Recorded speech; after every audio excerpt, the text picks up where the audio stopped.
خواہشات اپنی مرضی سے اٹھایا ہوا بوجھ ہے۔ اگر اپنی پرواز بلند رکھنی ہے تو اپنا بوجھ ہلکا رکھے۔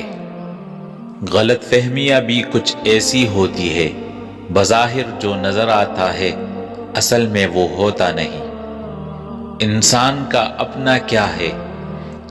پیدا دوسروں نے کیا، اہمیت دوسروں نے دی، تعلیم دوسروں سے ملی، رشتہ بھی دوسروں سے جڑا، کام کرنا بھی دوسروں نے سکھایا، اور آخر میں قبرستان بھی دوسرے لے کے جائیں گے۔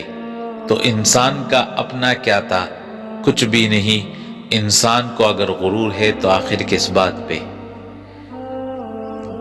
حد سے زیادہ سوچنے والا انسان اپنے کندھوں پر اپنی ناقص سوچوں کا وزن اٹھائے پھرتا ہے، جو تھکاوٹ اور پاگل پن کی حد کو چھو لیتا ہے۔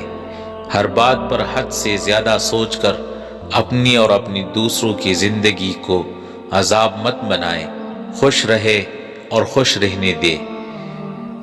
نفرتوں کے بازار میں جینے کا الگ ہی مزہ ہے۔ لوگ رلانا نہیں چھوڑتے اور ہم مسکرانا نہیں چھوڑتے۔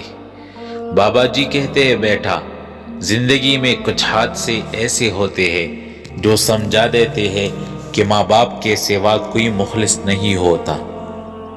لوگوں کی باتیں پتھروں کی طرح ہوتی ہے، ان کو پیٹھ پر لاد لو گے تو یہ پیٹھ ٹوٹ جائے گی، ان کو اپنے قدموں تلے ایک برج بنا لو گے تو ان پہ چڑھ کے بلند ہوتے جاؤ گے۔ صاف انکار کر دیا کرے، مگر کسی کی دل میں جذبات پیدا کر کے اسی جھوٹی امید اور دھوکے میں مت رکھا کرے۔